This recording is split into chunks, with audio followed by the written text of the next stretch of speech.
Filipenses capítulo 4, versículo 2 ao 9. Quem encontrou, diga, eu encontrei. Diz assim, o que eu rogo a Evódia, diga irmã Evódia, e também a Sintique, diga irmã Sintique. Essas duas irmãs vão ficar conhecidas de você agora, né? É que vivam em harmonia no Senhor. Como é que elas deviam viver, irmão? Como é que nós devemos viver, irmão? Sim, peço a você, leal companheiro de julgo, que as ajude, pois lutaram ao meu lado na causa do Evangelho. Como Clemente e meus demais cooperadores, os seus nomes estão no livro da vida. Onde que está o nome deles, irmãos? Onde que está o nosso nome, irmão? Alegrem-se sempre no Senhor. Novamente direi o que, irmão? Alegre. Não, tem que ser com uma expressão assim de...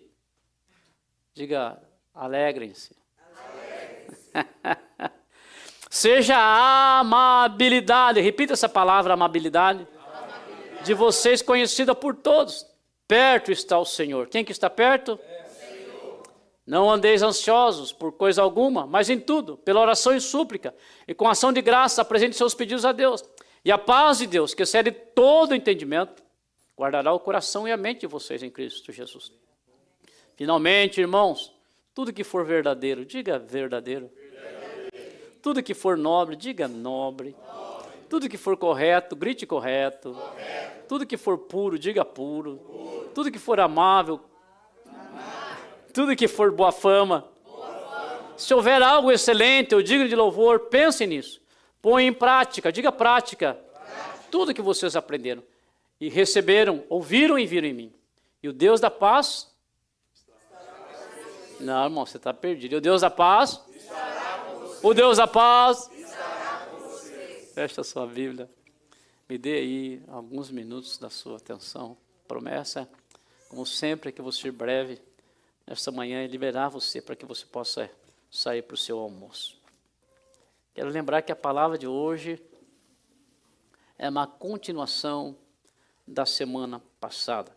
Quando, usando esse texto, eu falei sobre conselhos para uma vida plena espiritual, uma vida plena com Deus. Você quer ter isso, irmão? Amém. Já vimos que esta carta é de autoria do apóstolo Paulo. E já vimos que ela foi destinada a esta igreja que estava na cidade chamada Filipos. Vimos que o apóstolo estava preso quando ele escreveu. E tudo indica que ele estava se preparando para morrer, já que o resultado do julgamento ao qual seria submetido poderia ser a morte. Devemos ter sempre o entendimento de que se esta carta consta naquilo que nós chamamos do cânon sagrado, ou na Bíblia Sagrada, se ela consta aqui na Bíblia, significa que ela não ficou restrita, fechada para aquela igreja do passado. O que lemos foi para a igreja do passado, é para a igreja de hoje, do presente, e será para a igreja do futuro. Diga amém se você entendeu. Então, veja, enquanto a igreja do Senhor não for arrebatada, enquanto nós estivermos aqui, essas escrituras são para nós. Nossa, irmão, essas escrituras são para nós. Amém. No domingo passado nós vimos aí que uma vida plena em Deus é para aqueles que vivem em harmonia. Tem harmonia na sua casa, irmão? Eu deveria perguntar para a esposa o que mudou na sua casa depois que ouviu essa palavra. Poderia perguntar para o marido o que mudou. Tinha que perguntar, né, irmãos? Fazer uma pesquisa, ver se mudou, porque nós pregamos que uma vida plena é para aqueles que vivem em harmonia. Vimos que a vida plena é para aqueles que se alegram no Senhor, têm alegria. Precisamos resgatar a alegria no Senhor. Não somente a alegria quando você ganha um aumento de salário, quando compra um carro novo, né? Porque essa alegria, conforme nós vimos, passa. Então vimos que a vida plena é para quem tem alegria no Senhor. Você tem, irmão? Amém. E a vida plena, na semana passada, nós vimos que é para aqueles que não andam ansiosos por coisa alguma. Irmão, olhe para mim. Não adianta você ficar ansioso. Não vai resolver nada. Aliás, muito pelo contrário, poderá acarretar muitos problemas. A ansiedade não vai resolver nada e pode aí acarretar Muitos problemas. Tem gente que vai dormir ansioso pensando no dia de amanhã, não é verdade? Não é o seu caso, digo, não é o meu caso.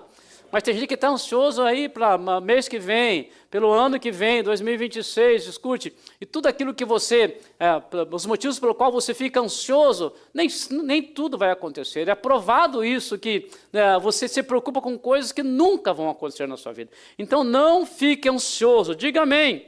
Amém. E hoje, continuando com esse tema, quero trazer mais alguns conselhos de Paulo para uma vida plena. O primeiro desta manhã é: mostre sua amabilidade. Mostre sua amabilidade. Vamos repetir essa palavra? Não. Conta até 3 para ficar mais organizado. 1, 2, 3.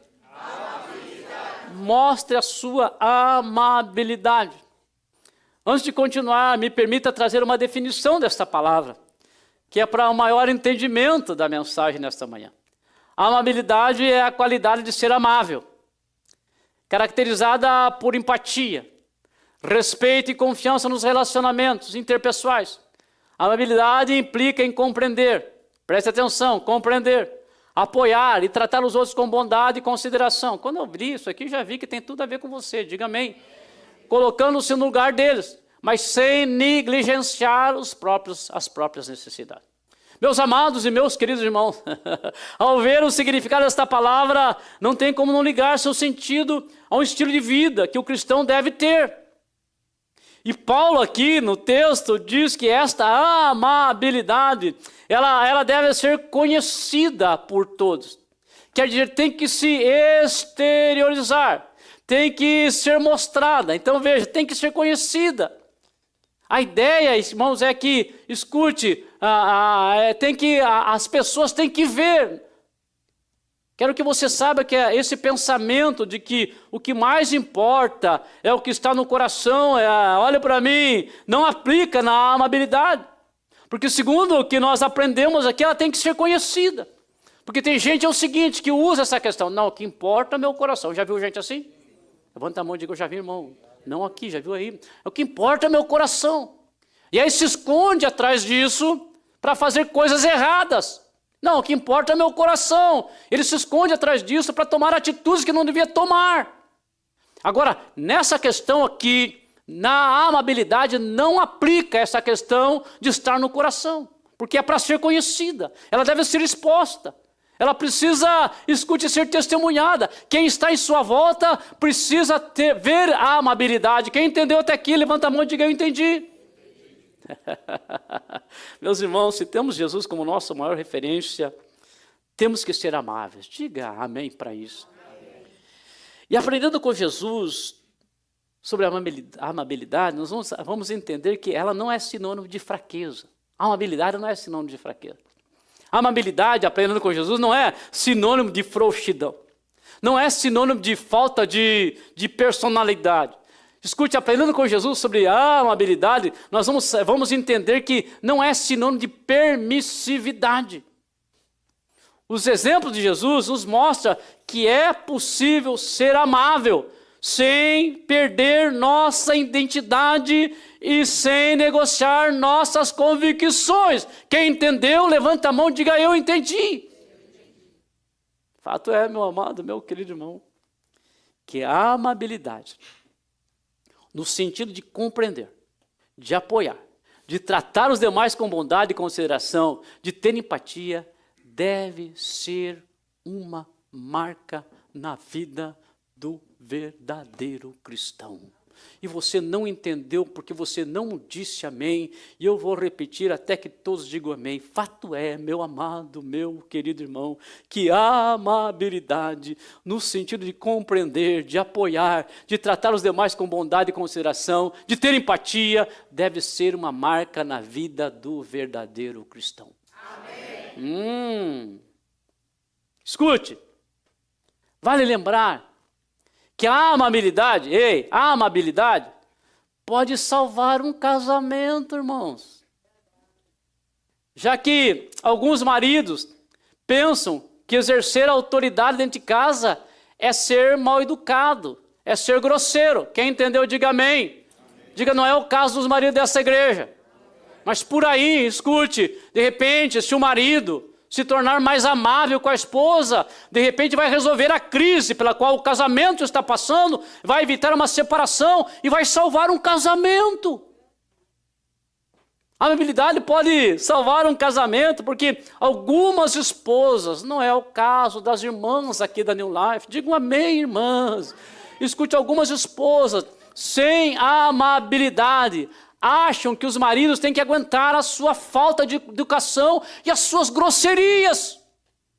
Porque é assim que funciona em alguns casamentos, e o casamento está em crise, porque a esposa não entendeu o texto bíblico de ser conhecida a sua amabilidade. E aí ela acha, não, em nome da permanência do nosso casamento, você tem que aguentar. Eu vou ser mal educada em casa, eu vou ser grosseira, eu vou te tratar de qualquer forma, e você tem que aguentar. E ela não entendeu que a amabilidade pode salvar um casamento. A amabilidade pode ser um instrumento de restauração no relacionamento entre pais e filhos, já que tem pais que tratam seus filhos com grosseria, achando que isso é educar. Ei, senhores pais, quem é pai aqui? Levanta a mão. Nossa, irmão, levanta a mão os pais aqui. Escute, educar não é ser grosseiro com o seu filho. E aí você vai ver algumas crises, Rogério, e nos relacionamentos de pais e filhos, escute, e quando você vai fazer vai pesquisar, vai ver a origem, é porque o pai é um grosseiro, a mãe é uma grosseira com o filho, e ele, não, eu estou educando, ninguém educa. Escute, educação não é sinônimo de grosseria. Então a amabilidade pode restaurar aí um relacionamento de pai e filho, de pais e filhos. A amabilidade, irmãos, escute, pode curar e trazer restauração no relacionamento de um filho para com o pai. Porque tem muitos filhos que acham que pode tratar o pai de qualquer forma. Ele trata o pai, escute, olha para mim, trata o pai como ele trata os seus parceiros, os seus colegas na rua. Aliás, nós sabemos como é que foi no passado isso, né? A minha mãe tinha uma pergunta muito fácil para resolver o problema de grosseria. Ela fala, você quer perder os teus dentes? Ou você ama os teus dentes? Acabou. Mas hoje, irmão, você vê filho tratando o pai como se eu fosse um parceiro dele. Trata de qualquer forma, gritando. Eu já vi, que triste. Mas muitas vezes você vê um filho tratando o pai e a mãe como se fosse o seu parceiro de rua. E aí quando aprende a doutrina, o ensino da amabilidade, isso pode trazer cura no relacionamento do pai e do filho. Mas isso também aplica no âmbito profissional. No ambiente de trabalho, que tem patrão que acha, não, eu sou o dono, e aí porque ele é o dono, ele acha que pode tratar o empregado como se o empregado fosse um escravo, e trata o empregado de qualquer forma, com grosseria, com falta de educação. E aí também nós podemos falar do empregado, que por vezes é um mal educado, é um mal criado, e trata o ambiente de trabalho de qualquer forma. Meu irmão, escute, preste atenção no que eu vou dizer para você, não me peça para entender crente que não tem amabilidade. Não me peça para entender crente que é grosseiro. Não me peça para entender crente que é mau. E olha para mim, não me peça para entender crente que não tem educação, que trata as pessoas de qualquer forma, porque a nossa maior referência é Jesus. E Jesus foi um homem amável. Claro, ele era um homem forte nas suas decisões, mas escute, se Jesus é a tua referência, você é uma pessoa que tem amabilidade. E se você crê nesta palavra, dê um aplauso forte para o Senhor Jesus.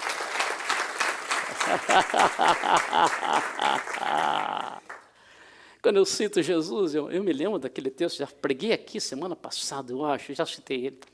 Lá no Apocalipse, Jesus está tratando algo espiritual. Não está tratando nada de educação. Mas naquele texto lá, eu acho que Apocalipse, eu não vou citar 3 de alguma coisa, ele diz assim, eis que estou à porta. Olha aqui, preste atenção, senhores, irmãos presentes dessa reunião, homens e mulheres. Ele diz assim, eis que estou à porta. E se alguém ouvir a minha voz e abrir a porta, preste atenção, que aí o princípio é espiritual, mas não tem como negar que Jesus é um cavalheiro. Não tem como negar que Jesus é educado. Eis que estou à porta e bato. Se alguém ouvir a minha voz, abrir a porta, não arromba a porta. É educado. Meu irmão, escute, crente tem que aprender a amabilidade. E a amabilidade, irmão, escute, ela precisa ser conhecida. Ela precisa ser testemunhada. E eu quero dizer para você que você não perde nada por ser amável. Sabe por quê? A amabilidade é uma semente. E é uma coisa que eu aprendi, põe em prática na minha vida. Eu faço todas as coisas como semente. Tudo que eu faço como semente. As pessoas, pastor, o senhor fez para fulano e virou as costas. Eu estou semeando. Mas o senhor fez para fulano e fulano foi ingrato com o senhor e pagou o mal. Eu estou semeando.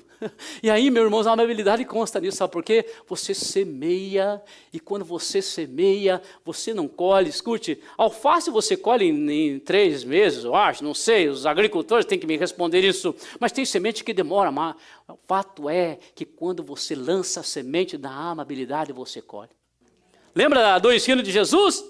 Ele diz assim, Mateus 7,12, assim, em tudo façam aos outros o que vocês querem que lhes façam. Isso é a regra de ouro. E eu dou tanto graças a Deus por estar ministrando para esta igreja, porque nesta igreja tem amabilidade. Eu dou graças a Deus porque marido aqui dessa igreja é amável. Levanta a mão e diga graças a Deus. Esposa dessa igreja é amável. Levanta a mão e diga graças a Deus. Escute, nos ministérios, no nosso relacionamento, há amabilidade, e é por isso que Deus nos tem abençoado e vai continuar nos abençoando. E se você crê, aplauda forte o nome do Senhor Jesus.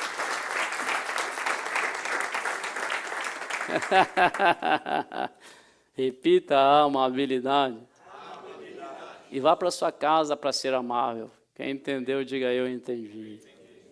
Outro conselho desta manhã, baseado nesse texto, é: ocupe sua mente com o que edifica.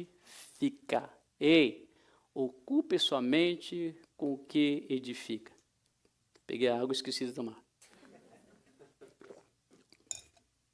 Paulo dá uma lista do que deve ocupar a nossa mente. E vale a pena a gente repetir, me perdoa aí, mas é importante. Você ama a palavra de Deus? Amém. Então, quando você repete, torna mais fácil para você lembrar. Ele diz, tudo que é verdadeiro. Não brinco mais. Tudo que é verdadeiro. Tudo que for nobre. Tudo que for correto. Tudo que for puro. Tudo que for amável. Tudo que for de boa fama. Se houver algo de excelente ou digno de louvor, pense nessas coisas.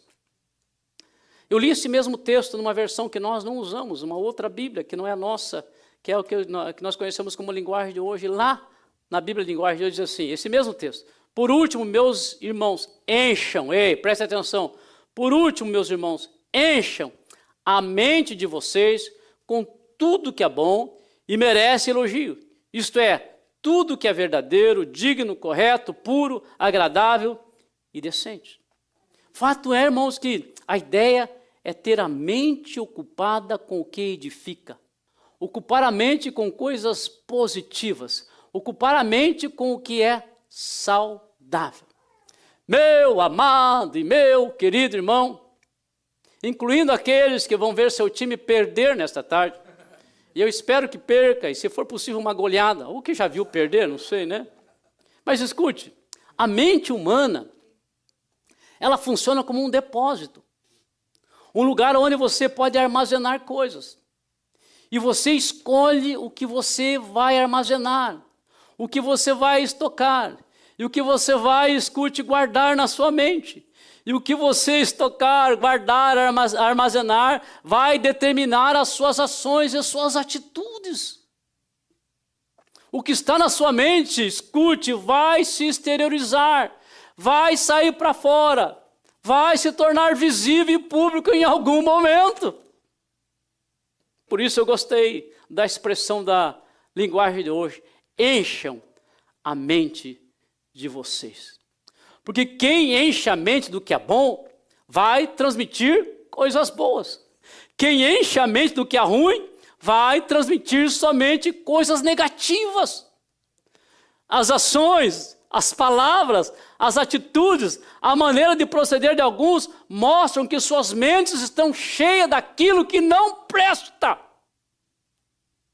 E meu amado, meu querido irmão, o mundo de hoje está bombardeando a nossa mente. Eu não preciso dizer para você, Você abre o seu computador, você entra aí nas mídias sociais e você vai ver quanto lixo o diabo está mandando para que você possa armazenar na sua mente. E tem gente enchendo a sua mente desses lixos. E é por isso que você vê tantos problemas e tantas atitudes erradas.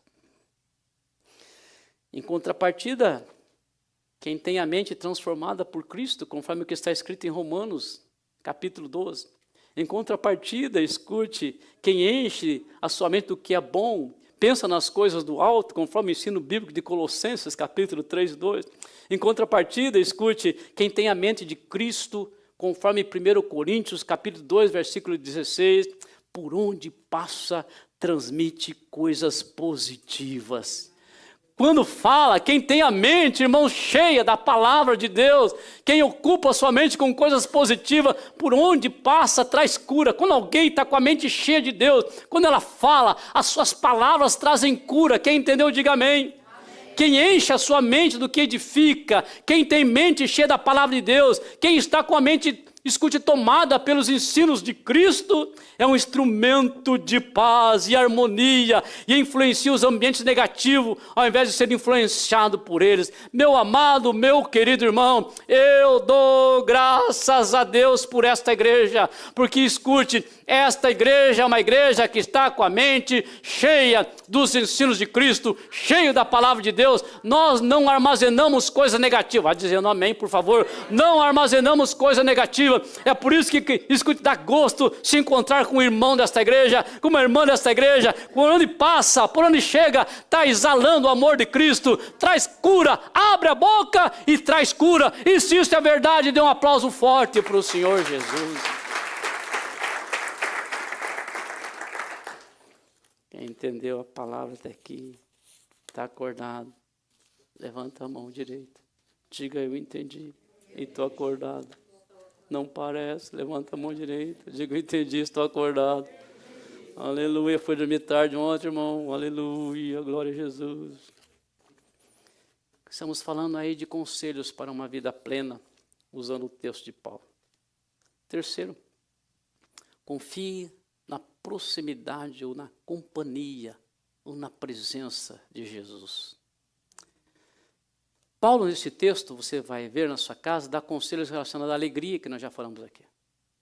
A amabilidade, que nós já falamos assim, aqui. E faz uma declaração importante dizendo, perto está o Senhor. Eu só continuo se você repetir a declaração que Paulo fez. Perto está o Senhor. Não. Quer ver como é fácil isso? Só os homens. Perto está o Senhor. Perto está o Senhor. Só as mulheres. Perto está o Senhor. Eu acho que nós ganhamos, viu? Com tudo ter dado a chance, segunda chance para ela. Então veja, ele fala sobre a alegria, a amabilidade, e faz essa declaração importante, perto está o Senhor. E depois ele continua falando sobre não andar ansioso, de orar e apresentar os pedidos a Deus. Escute. Então veja que ele para naquilo que está ensinando e faz essa declaração, perto está o Senhor. E essa declaração, irmãos, é importante para que os conselhos que ele dá sejam colocados em prática. Não há certeza, escute isso, não há certeza se Paulo está falando aí da proximidade da vinda de Cristo. Pode ser que seja algo escatológico. Pode ser que ele esteja dizendo, Jesus está próximo para voltar. Mas também pode ser que ele esteja falando da proximidade no que está relacionado à sua presença constante. Não sei. Não fica claro no texto. Mas escute, não importa. Já que os dois são uma verdade e são importantes. Diga amém. Escute, se Paulo está falando da vinda de Jesus aí, hein, Rogério? Da vinda de Jesus? Escute, ele está falando que ele voltará. Jesus vai voltar. Amém. Tem gente que não entendeu, Jesus vai voltar. Amém. Ei, essa notícia para alguns é ótima e para outros causa medo. Tem gente que estremece quando escuta isso. Não importa se gosta ou não, crê ou não, se sinta bem ou mal, escute, o que Paulo está dizendo é que ele voltará, é uma promessa dele lá em João capítulo 14, versículo 3. Escute, se Paulo está falando no sentido escatológico da vinda de Jesus, sabe de uma coisa? Ele cumprirá a promessa de vir buscar a igreja. Os discípulos estavam olhando ele subir, ele falou, o anjo falou, assim como ele subiu, ele voltará. Então haverá o cumprimento da promessa da vinda de Jesus. Escute, se Paulo está falando no sentido escatológico, está falando que Jesus voltará sobre a volta de Jesus, escute, ele nos levará para o descanso eterno. Quem está aguardando, diga amém. Ele enxugará dos nossos olhos toda lágrima. Escute, diga amém. Está lá em Apocalipse, capítulo 2, capítulo 21, versículo 4. Se Paulo está falando no sentido da vinda de Jesus, ele nos levará para participarmos das bodas do Cordeiro. Irmão, escute, haverá uma mesa, haverá uma mesa, haverá uma mesa. Vai haver um dia que nós sentaremos na mesa. Aquele dia não vou servir a ceia para você, não vou ministrar a ceia. Um obreiro não vai entregar o cálice para você, não vai entregar o pão para você, porque a Bíblia diz que naquele dia nós seremos servidos pelo próprio Jesus. Se Paulo está falando aí da vida de Jesus, quando eu falo perto está o Senhor, escute, sabe que Ele virá e vai nos recompensar pela nossa fidelidade. Está em Apocalipse 22 e 12, escute, sabe de uma coisa? Vale a pena você servir a Jesus, vale a pena você fazer a obra de Deus, vale a pena o seu esforço. De repente você não recebe nada enquanto está aqui, escute, mas continue fazendo, continue dando o seu melhor, porque vai haver um dia que haverá o que a Bíblia chama da entrega dos galardões. Irmão, eu quero estar nessa reunião, eu quero ser recompensado pelo Senhor, eu quero ser premiado pelo Senhor. Então, se o Senhor está perto, no sentido de está vindo, eu quero que você saiba, o meu galardão e o meu prêmio está para chegar a qualquer hora. Escute, se Paulo está falando aí, perto está, falando aí no sentido escatológico, ou no sentido de que Jesus virá, sabe de uma coisa? Que o nosso corpo vai ser transformado num corpo de humilhação para um corpo incorruptível. Está lá em Filipenses capítulo 3, versículo 20. Escute, este corpo aqui, escute, que está sujeito ao pecado, que faz o que não quer, que às vezes faz coisas que não agrada a Deus, que desobedece esse corpo, ele será transformado. Sabe o que a Bíblia diz? Que nós teremos um corpo semelhante a Cristo, ou seja, nós vamos ser mais seguros pela matéria, não vamos precisar mais de porta para entrar, porque nós teremos o corpo de Cristo. Então, se o Senhor está perto para vir buscar a igreja, eu estou aguardando o momento para ter o meu corpo transformado. E se você está, dê um aplauso forte para o Senhor. E se Paulo está falando aqui, está perto, está falando da vinda de Jesus, escute, significa que nós estamos próximos de estar para sempre com Ele, num lugar onde não haverá mais morte, nem choro, nem dor e nem tristeza. Está lá em Apocalipse 21, versículo 4. Escute, enquanto você está aqui, está sujeito a estas coisas. Enquanto você está aqui, escute, de repente um familiar parte para a eternidade, você chora porque alguém morreu, aleluia. De repente você chora porque você é injustiçado, mas está chegando Deus, o Senhor está perto, está chegando o momento em que não haverá mais tristeza, nem dor, nem pranto, e nós estaremos para sempre com Ele. E se você crê, dê um aplauso forte para o Senhor Jesus. Agora, se Paulo nesse texto, nessa expressão está perto, está pensando na proximidade no sentido de presença constante, também é bom. Porque nós temos a confiança que Ele pode nos ajudar nas nossas necessidades. Escute, irmão, preste atenção, se Ele está perto, se Jesus está perto, quando eu tenho uma necessidade, escute, eu sei que Ele pode me ajudar, Ele não está longe, eu não dependo de tempo, porque Ele está perto. Então, se Ele está perto, no sentido de presença constante, Ele pode me ajudar nas minhas necessidades. Se Ele está próximo, escute, Ele escuta as minhas orações. Irmão, quando você dobra o joelho para orar, ou quando você fecha os teus joelhos para orar, escute, você tem que ter a convicção que Ele está próximo. Então Ele vai ouvir a tua oração, Ele sabe, Ele está te escutando, escute, porque Ele está próximo. Se Ele está próximo, se essa expressão Ele está próximo, no sentido de continuidade, escute, Ele pode te proteger contra o mal. Preste atenção, você não vai evitar o mal e a maldade neste mundo, sempre vai haver, mas eu quero que você saiba, Ele estando próximo, Ele sempre vai nos livrar do mal. Diga amém. Se Ele está próximo, no sentido aí de proximidade, escute, Ele pode nos ajudar quando estamos sendo ameaçados por um perigo. Quando alguma coisa do diabo se levanta, porque escute, ele está próximo. Então escute, o diabo pode se levantar, mas ele não consegue passar por Jesus. Ele está próximo de mim, ele está perto de mim. Então, ainda que o diabo se levante, ele se levanta para cair, porque Jesus está próximo. Se ele está próximo, irmão, no sentido aí de proximidade, aí é glorioso. E quando eu pensei nisso ontem pela manhã, eu pensei, que coisa extraordinária. Eu lembrei de Pedro, que se ele está próximo, quando eu caio, sabe o que é? Quer ver o que acontece? É fácil para ele estender a mão. Pedro estava afundando lá no mar, mas Jesus estava próximo. Ele estava quase para morrer afogado. Aleluia! Ele estava quase para morrer afogado, mas a palavra diz que ele estendeu a mão e trouxe Pedro de volta. Meu irmão, ainda que você caia, se Jesus está próximo, ele vai te levantar. Ainda que você esteja próximo a afundar, morrer afogado, ele vai estender a mão, porque Jesus está próximo, e porque ele está próximo, nós teremos sempre a vitória. E se você crer, dê um aplauso forte para o Senhor Jesus.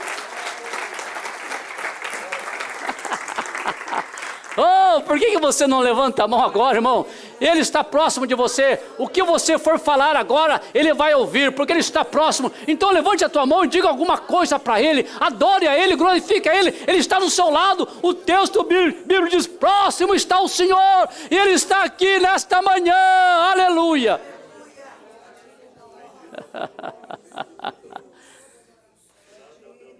Oh, Deus está nesse lugar. Sabe de uma coisa? Eu prego uma palavra como esta e eu sinto proximidade de Deus. Está aqui nesta igreja. Esta igreja, ela tem permanecido de pé durante todos esses anos. Sabe por quê? Porque o Senhor está próximo. Oh, está próximo. Sabe por que o diabo não nos engoliu? Porque o Senhor está próximo. Ei, o Senhor está próximo da tua família. Ei, teu casamento não vai ser destruído porque o Senhor está próximo dele. Os teus filhos não vão para a droga e não vão se afundar e não vão morrer na droga, porque o Senhor está próximo dos teus filhos. Oh, aleluia, o Senhor está próximo. Você, escute, não vai ser destruído, porque a declaração do apóstolo: perto está o Senhor. Glória a Jesus. Sinto a presença dele nesse lugar. Aleluia. Oh, glória a Deus. Desculpe, irmão, mas é que ele está próximo aqui. Eu tenho que glorificar ele com entusiasmo. Oh, aleluia. Não é porque ele é surdo, não. É porque ele está próximo mesmo. Quero me demonstrar entusiasmo. Eu quero encerrar esta palavra. Eu vou encerrar esta palavra. Vou terminar. Estou partindo para o final. Recapitulando os conselhos para uma vida plena em Deus. Escute, vida plena com Deus, na recapitulação, é para aqueles que vivem em harmonia. Tem harmonia na sua casa, irmão? Amém. Tem harmonia na sua casa, irmão? Amém. Eu vou lá para ver. Aprendemos que, recapitulando, que vida plena com Deus é para aqueles que se alegram no Senhor. Ei, não é alegria quando você compra um carro, somente. Não é alegria quando você vai para uma casa nova. Não é a alegria somente quando o seu time ganha. Mas é a alegria no Senhor. E a gente precisa restaurar a alegria do Senhor. Olha para mim, se eu não entendo, olha para mim, se eu não entendo um crente mal educado, não entendo um crente mal-humorado. Claro que nós temos dias, claro que nós temos problemas, claro que tem dia que é diferente do outro, claro que a gente pode enfrentar, mas eu não entendo um crente mal-humorado, porque o que nós aprendemos aqui é que nós precisamos nos alegrar no Senhor. Recapitulando, vida plena é para aqueles que não andam ansiosos por coisa alguma. Por coisa alguma. Ei, pare de perder o teu sono por coisas que nunca vão acontecer na sua vida. Problemas que nunca chegarão. E como nós vimos hoje, recapitulando, vida plena é para aqueles que demonstram amabilidade. Vida plena é para aqueles que ocupam sua mente com aquilo que edifica. Vida plena para aqueles que confiam no Senhor que está próximo. Agora preste atenção. se você ouvir esta palavra e não pôr em prática, você simplesmente terá, sabe o quê? Mais informação. Assim é para aquelas pessoas que vêm e voltam da igreja, escutam a palavra e vão para casa e continuam os mesmos hábitos, mesmo costume, e não põem em prática aquilo que aprenderam. Escute, é mais uma informação, e tem crente cheio de informação, inchado de informação, sem mudança de vida.